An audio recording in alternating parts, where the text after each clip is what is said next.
کرنا شیطان نیکی کرنے نہیں دیتا، کرنے پہ آ جائے تو بڑھیا نہیں کرنے دیتا۔ اگر بڑھیا بھی کر لیں پھر اس کی تیسری کوشش یہ ہوتی ہے کہ بچا کے نہ لے کے جائے، بچا کے نہ لے جائے۔ اللہ نے یہ نہیں کہا کہ ان الحسنات من جاء بالحسنۃ فلہ عشر امثالها، اللہ نے یہ نہیں کہا جو نیکی کرے گا 10 دوں گا، نہ اور میں جو نیکی لے کر آئے گا، من جاء بالحسنہ، جو نیکی لے کر آئے گا، اس لیے کہ کر لینا بھی بڑی بات ہے، لیکن میرے عزیزو نیکی بچا کے لے کے آنا اس سے بڑی بات ہے۔ تو پہلے تو شیطان نیکی کرنے نہیں دیتا، اگر ہمت کر کے کر بھی لے تو بڑھیا نہیں کرنے دیتا، اگر کوئی ہمت کر کے بڑھیا بھی کر دے تو پھر اس کی کوشش لگتی ہے کہ کسی طرح یہ نیکی ضائع ہو جائے، ضائع ہو جائے۔ غیبت کر لی، بیت اللہ میں بیٹھا غیبت کر رہا ہے، بیت اللہ میں بیٹھا غیبت کر رہا ہے، لا حول ولا، یعنی بیت اللہ میں بیٹھ کر اس نے دسترخوان سجایا ہے، مردار رکھی ہوئی ہے اور کھا رہا ہے، کھا رہا ہے، کھا رہا ہے۔ بیت اللہ میں مردار کھاتے ہیں؟ کوئی آدمی مردے کو اٹھا کر بیت اللہ لے جائے اور وہاں اس کو نوچنے لگ جائے تو ہم اس کے بارے میں کیا تصور کریں؟ درندہ ہے کیا ہے یہ؟ ہاں تو کتنا بد نصیب ہوتا ہے وہ حاجی کہ بیت اللہ میں بیٹھ کر جو غیبتیں کر رہا ہوتا ہے، کیونکہ عادت بنی ہوئی ہوتی ہے، عادت بنی ہوئی ہوتی ہے، کر رہا ہوتا ہے۔ ہاں اربوں کی غیبت کر رہا ہوتا ہے، ٹور آپریٹر کی غیبت کر رہا ہوتا ہے، کمرے والوں کی غیبت کر رہا ہے، ساتھ رہنے والوں کی غیبت کر رہا ہے، ٹیکسی والی نارندہ۔ اور بس اوقات یہ آدمی 5-5 لاکھ روپے دے کے جاتا ہے، 6-6 لاکھ 8-8 لاکھ روپے کے دن، اور ٹیکسی والوں سے الجھتا ہے کتنے بار 1 ریال پہ لڑ رہا ہوتا ہے، 1 ریال پہ لڑ رہا ہوتا ہے۔ اور یہ آدمی اتنا سخی ہوتا ہے اپنے گھر میں کہ 10 آدمیوں کو کھانے کھلاتا ہے، اور وہاں چائے پہ لڑ رہا ہوتا ہے، چائے ٹائم پہ نہیں ملی، چائے ٹھنڈی مل گئی، کھانا ہی بچے گا نہیں ہے۔ ہاں وہ اتنا سخی اپنے گھر میں کئی لوگوں کو کھلانے والا، ہاں اور وہاں ایک چائے پہ لڑ رہا ہوتا، کھانے کی پلیٹ پہ لڑ رہا ہوتا۔ یہ کیا ہے؟ یہ شیطان اس کی نیکیوں برباد کر دے، ساری نیکیاں ضائع کر، اس نے کی اور ضائع کر، کی اور ضائع کر۔ تو میرے عزیزو اس سے بڑا ہوشیار رہنا، بڑا دشمن ہے یہ ہمارا بڑا دشمن ہے، یہ ہمارے نیکیوں کا سرمایوں کا بڑا دشمن ہے، نہیں رہنے دیتا۔ تو اس کا حل کیا ہے؟ زیادہ وقت تلاوت میں گزرے، طواف میں گزرے، آپ کے پاس وقت ہی نہ ہو گپ شپ کرنے کا، آپ کے پاس وقت ہی نہ ہو گپ شپ کرنے کا، جہاں گپ شپ شروع ہوئی وہاں غیبت شروع ہوئی، کوئی نہ کوئی موضوع تو بنے گا نا، جہاں گپ شپ شروع ہوئی غیبت شروع ہو۔ آپ کے پاس وقت ہی نہ ہو بھائی، زندگی کے دن تھوڑے ہیں، اللہ نے یہ موقع دیا ہے، سیزن لگا ہوا ہے، کمائی کی جگہ ہے، کثرت سے قرآن کی تلاوت، کثرت سے طواف کا اہتمام، اور کچھ بھی نہیں، بیت اللہ کو دیکھتے رہے، تصور کرتے رہے، اللہ کے نور میرے دل میں آتا، پھر یہ سفر ہو۔ تو میرے عزیزو اللہ سے ملاقات ہے، اللہ کے گھر میں حاضری ہے، وَلِلَّهِ عَلَى النَّاسِ حِجُّ الْبَيْتِ مَنِ اسْتَطَاعَ إِلَيْهِ سَبِيلًا، اس میں ایک پہلی ہدایت اللہ نے یہ دی ہے، وَلِلَّهِ اقیم الصلاۃ کہا،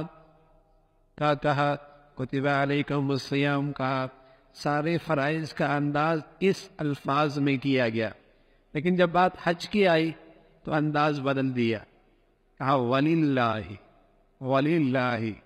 عَلَى النَّاسِ اقیم الصلاۃ، نماز کا حکم دیا، اللہ کا تذکرہ کوئی نہیں، آتوا الزکاۃ، زکوٰۃ کا حکم دیا، اللہ کا نام بیچ میں کوئی نہیں، کتب علیکم الصیام، روزے کی فرضیت کی بات آئی، اللہ کا تذکرہ کوئی نہیں۔ لیکن جب بات حج کی آئی، جو بدنی عبادت بھی ہے مالی عبادت بھی ہے، جو بدنی عبادت بھی ہے مالی عبادت بھی ہے، جب اس فریضے کی بات آئی تو اللہ نے انداز بدلا اور ہمارے کمزوریوں پہ نظر رکھی کا خیال کرنا۔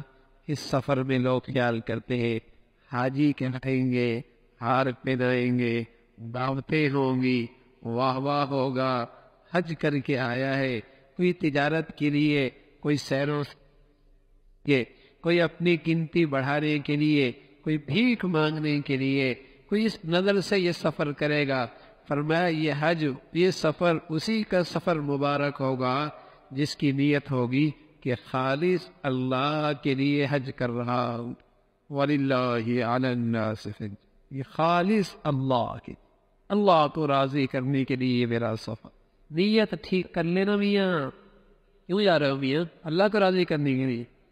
تو اللہ کے راضی کرنے والے ایسے ہوتے ہیں کہ جہاز میں فرض چھوڑ دے، جہاز میں فرض چھوڑ دے، اسٹیشن پہ فرض چھوڑ دے، ایئرپورٹ پہ فرض چھوڑ دے، فرض چھوڑ دے۔ یہ کیسا اللہ کو راضی کرنے کے لیے جا رہا ہے؟ ایک فرض کو پورے کرنے کے لیے کئی فرض ضائع کر رہا ہے، گنتی پوری کر رہا ہے، شوق پورا کر رہا ہے، خواہش پوری کر رہا ہے، یا اللہ کو راضی کرنے جا رہا ہے؟ اگر واقعی اللہ کو راضی کرنا چاہ رہا ہے اس فریضے سے تو میرے ہو جائے، تو اس نیت میں سچائی کی علامت یہ ہے، اس نیت میں سچائی کی علامت یہ ہے کہ اس کی زندگی میں سارے فرائض زندہ ہو جائیں۔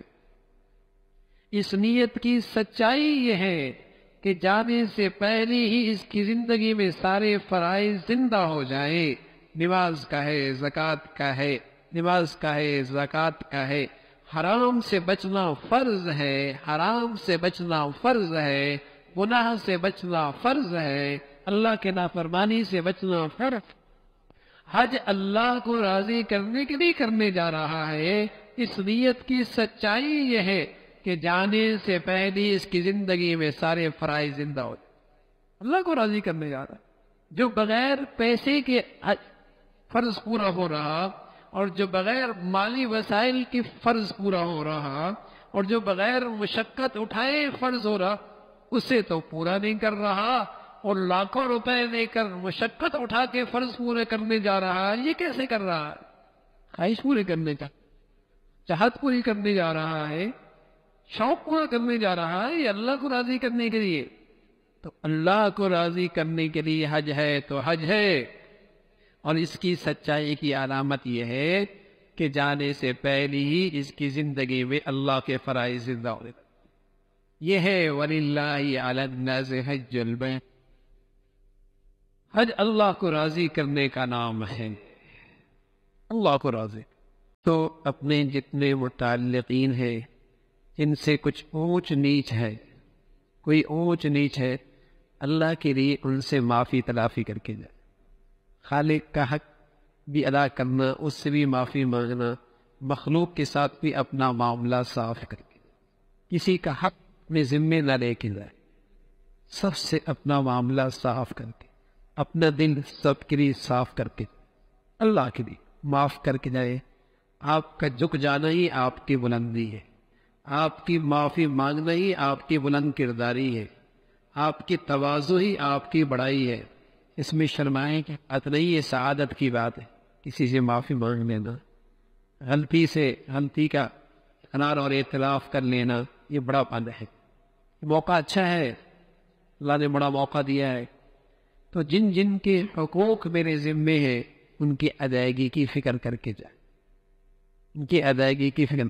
کسی کی ہو گئی، اس اوقات لوگ اٹھتے بیٹھتے ساتھ ہیں، ہوتا ہے، لیکن ہمت نہیں ہوتی ہے ان سے معافی مانگنے کی۔ تو نہیں یہ کہتے بھائی کہا سنا معاف کر دو، بھائی میرا کہا سنا معاف کر دو، ٹھیک ہے نا؟ اب تو میسج بھی کر سکتے ہیں اپنے جاننے والوں کو، بھائی میرا کہا سنا معاف کر دے۔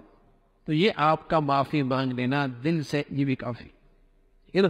کوئی معاف کرے نہ کرے وہ اس کا معاملہ ہے، آپ معافی مانگ، آپ اپنا دل صاف کر۔ اللہ کا خاص کرم ہے، اس نے آپ حضرات کو اپنے دربار کے لیے بلایا ہے، اس نے آپ حضرات کو اپنے دربار میں آنے کے لیے بلایا ہے۔ اللہ کی طرف سے پیغام آیا ہے آپ کے پاس، نصیب کی بات ہے، شاہوں کا بادشاہ، حاکموں کا حاکم، وہ اپنے دربار میں حاضری کے لیے ہم جیسوں کو بلائے۔ ہم اپنی گندگیاں خوب جانتے ہیں، چوریوں سے بھی واقف ہیں، اپنی سیاہیوں سے بھی خوب باخبر ہیں۔ جیسے اندر کی گندگیوں پر صاف جلد اللہ نے چڑھا دی، عیبوں کو چھپا دیا، ایسی اللہ نے ہمارے سارے کمزوریوں پر بھی اپنے ستاریت کا پردہ ڈال کے ہمیں اپنے دربار میں بلانے کا فیصلہ فرما دے۔ وہ خوب جانتے ہیں ان کیا ہے.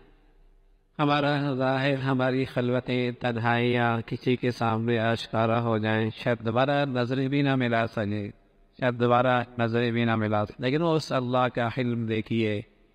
اس کی نظروں سے کچھ بھی تو اوجل نہیں، سبھی کچھ جانتا ہے، لیکن اس کا حلم دیکھیے، اس کی نوازش دیکھیے، اس کی شفقت دیکھیے. ہاں، جیسے ماں اپنی بچی کے اوپر گندگی دیکھ کر اسے دھتکارتی نہیں، گھن نہیں کھاتی، بلکہ محبت سے پانی صاف کرتی ہے، سینے سے لگاتی ہے. تو اللہ تو اپنے اللہ تو ماؤں سے زیادہ پیار کرنے والا ہے. ہماری گندگیاں، صاف گندگیاں اللہ دیکھ رہے ہیں، لیکن چاہتا ہے میرا بندہ آئے، میں اسے صاف کروں. اپنے بچے کی گندگیاں دیکھتی ہے، پاخانہ دیکھتی ہے، گندگی دیکھتی ہے، ساری گندگی اس کے جسم پہ پھینکتی نہیں، دھتکارتی نہیں، ہاں، دور نہیں پھینکتی، گھن نہیں کھاتی.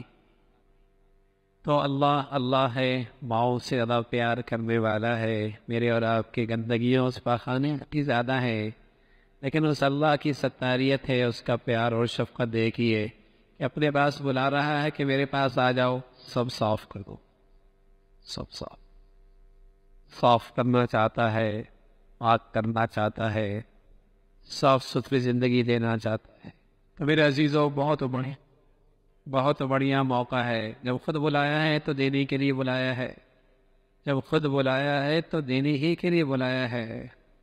اللہ نہ کرے ایسا، نہ اللہ نہ کرے اور ہزار بار نہ کرے کہ ایسی قیمتی گھڑی اور ایسا قیمتی موقع کہیں ہم اس سے محروم نہ ہو جائے، کہیں اس موقع سے فائدہ اٹھانے سے کہیں محروم نہ ہو جائے. موقع بہت بڑھیا ہے. یہ موقع پتہ نہیں پھر آئے نہ آئے. یہ موقع ایسا ہے، اگر اس کی آداب کی رعایت رکھ کر یہ موقع سے فائدہ اٹھایا جائے، یوں واپس آئے گا جیسے آج اماں کے پیٹ سے آیا. 50 سالہ زندگی 100، 40 سالہ زندگی 100، 70 سالہ زندگی 100. نئی زندگی کا آغاز آج سے. نامہ اعمال دوبارہ لکھے جائیں گے. کیسا موقع ہے، یعنی کیسی قیمتی گھڑی ہے اور کیسا مبارک سفر ہے اور کیسا قیمتی موقع مل رہا ہے میاں.